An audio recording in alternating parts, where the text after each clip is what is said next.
I personally believe the whole universe was an accident, and every person here, there's a total accidental chance of them being here, and that we should live our life for ourselves and for us to be happy and to make others happy. There's no way to prove that wrong. Yeah, but if you're consistent, what you're going to have to acknowledge is, if I get my happiness from kicking her in the face, there's nothing wrong from that. It's what turns me on. It would make me happy. So what's wrong with that? Because you're hurting somebody else. Hurting, according to you. According to me, I'm making her day. Well, you like to talk about objectives. That's objectively hurting her. Objectively hurting her? Yes. Not if I put her out of her misery. Well, she's not in any misery. If I murder her. There are obviously people who choose to denigrate other people to be happy. Very sick, very sad, but that's their definition. I know that you guys don't think the date rape happens here, but it does happen. So obviously you got a bunch of guys on this campus who think that date rape is a good idea because it makes them happy, obviously. So come on, man, wake up and smell the coffee. That's reality. But that objectively hurts somebody else.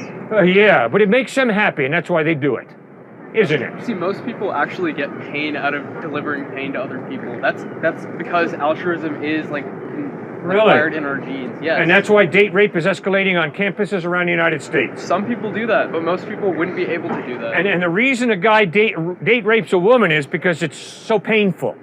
That's why they do it.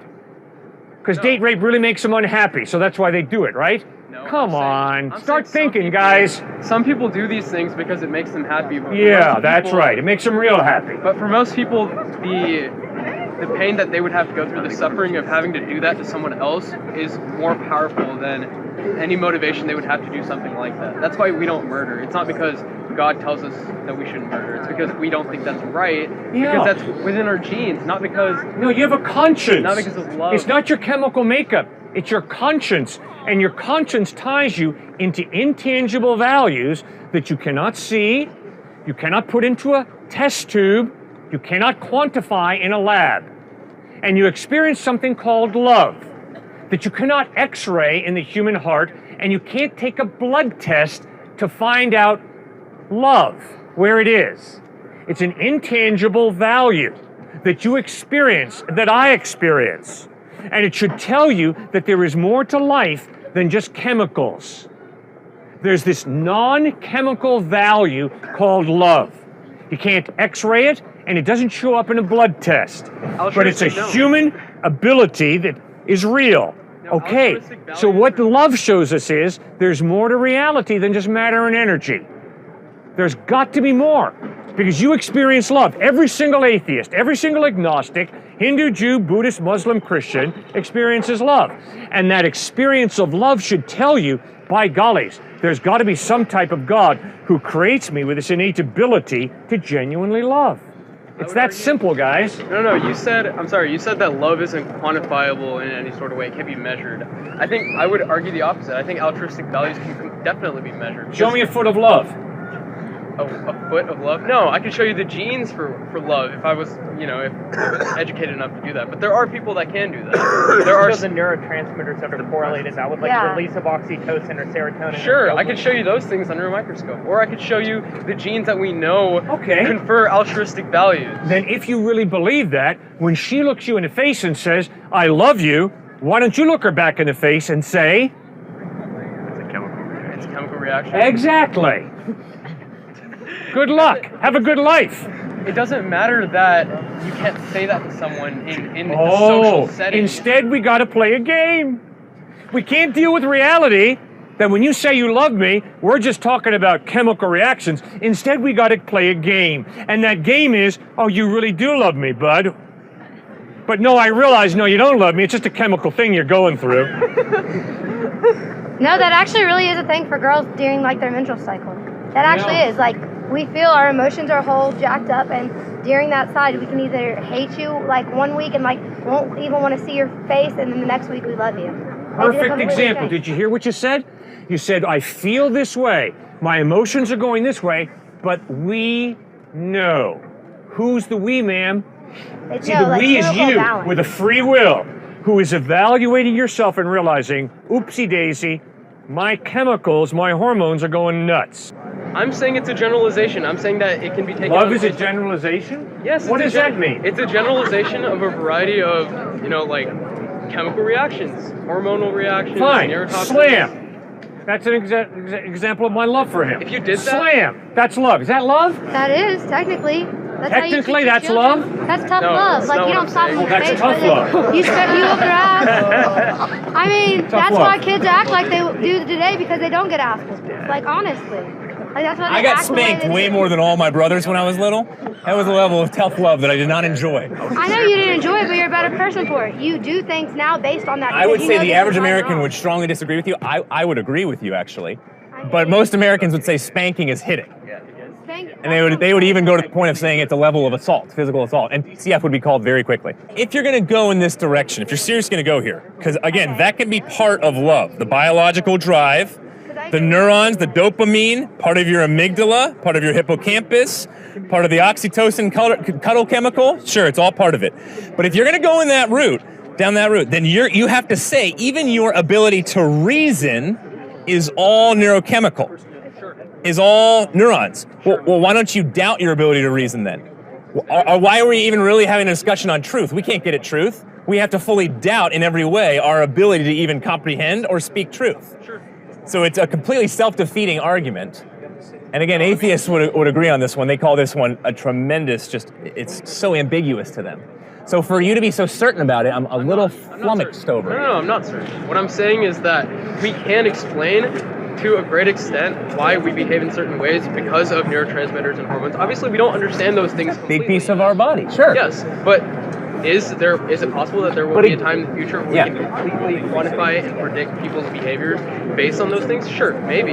If we were to understand those things. And then we would just be moist robots, No, I don't believe in dancing to our own DNA, and that would be a very depressing existence. I mean, that is. If there is no free will involved. There's only two inputs in why people behave the way that they behave. The first is an environment. So I believe you can't love if you don't have free will, because you're just determined. I believe at the very base root of love is your free will. I can decide whether to love her or not. If she's in a world of trouble, I can decide whether to reach out in love and sacrifice and help her or not.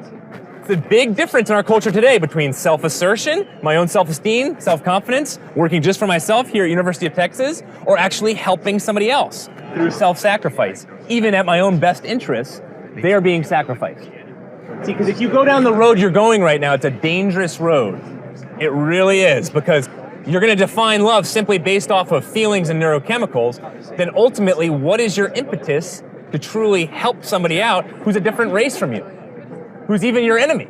See, that's when Jesus came in and said, love your enemy, turn the other cheek when someone slaps you.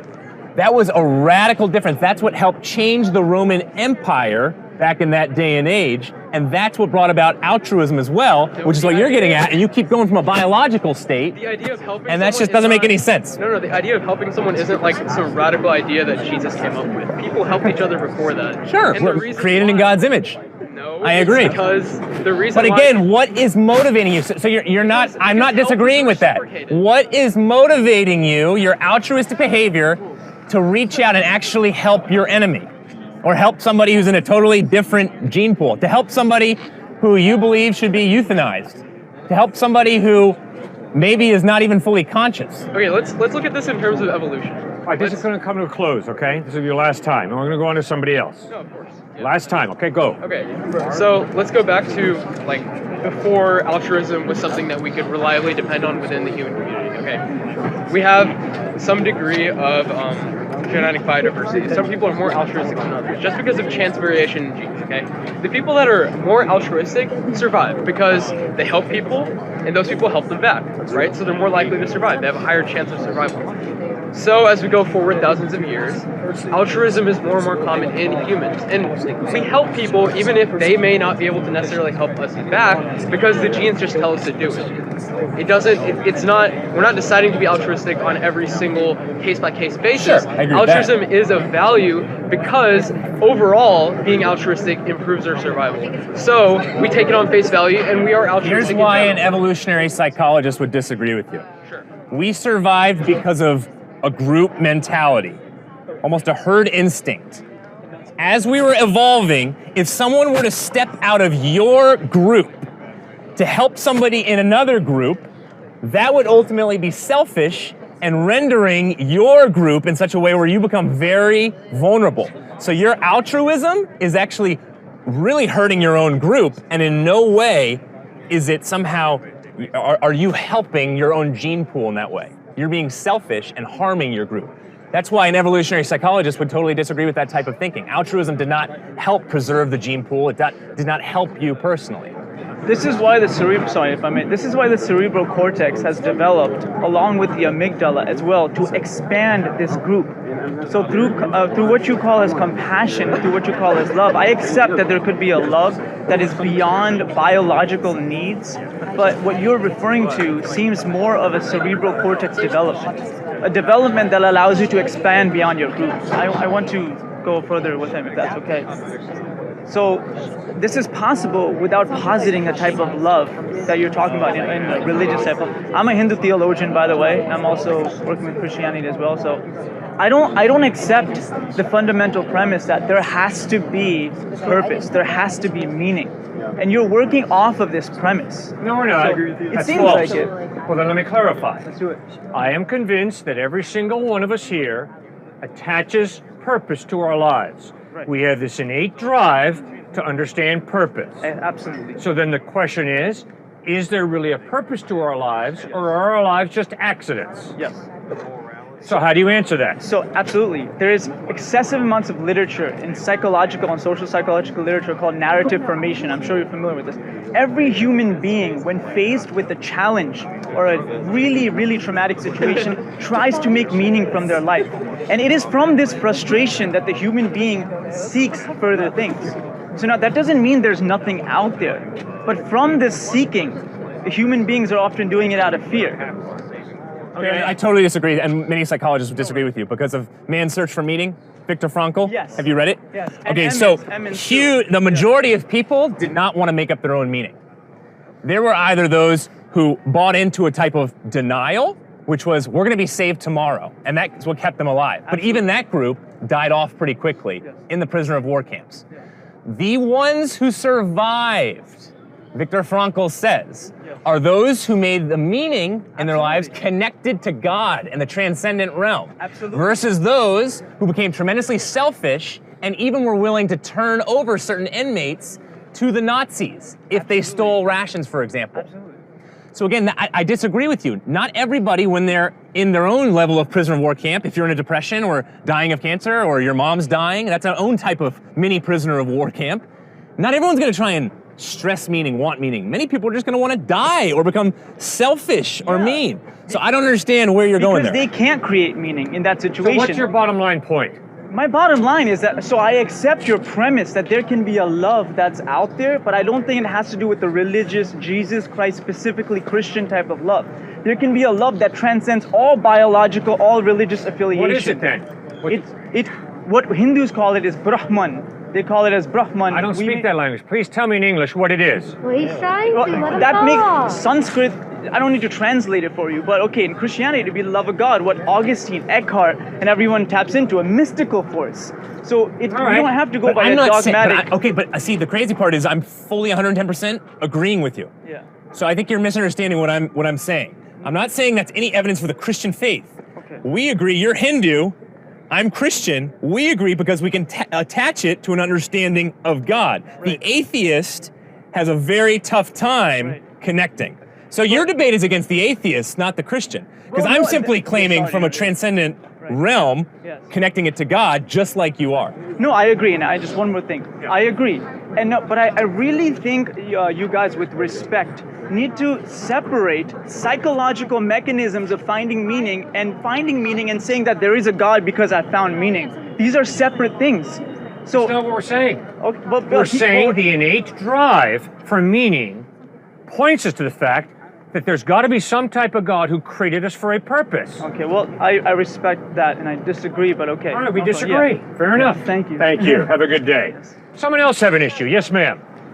How is it that you believe in something so strongly that you're like devoting your life to this when it's not something that can necessarily be 100% proven, and when there's a lot of science, such as evolution, that is actually going against it? Okay, great question. I am convinced that every one of us is going to leave here, and eventually we're going to put our head on our pillow tonight. And when we put our head on our pillow, all of us are living for something or someone. All of us have a view of human value or human cheapness, that we're not worth anything. All of us have ethics, right and wrong. We either cheat, steal, and lie, or we're people of honesty, integrity. And all of us have some view of what happens after death. So like it or not, none of us can be agnostic. We can't live agnostic lives. We have to make a decision. Why is she valuable? Why is she valuable? Why is he valuable? If they're not valuable, so be it. We have to decide, though. All of us have to decide. Do I pay the IRS my taxes, or do I not? Do I cheat on the exam? Do I not? All of us have to make a decision when we sit at Grandma and Grandpa's funeral. Is it possible to see Grandma and Grandpa again one day? Or is this it? Do we all go to the fertilizer pit? You see, like it or not, we all have to decide about these deep human questions. Why are we valuable? Is there a purpose to life? Or is life a cosmic accident? How am I going to live my life ethically? Lie, cheat, steal, or honest, integrity, respecting? And what about life after death? Is there hope for the future, or is there not?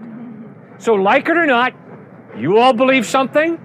I obviously believe something. None of us can live out agnosticism.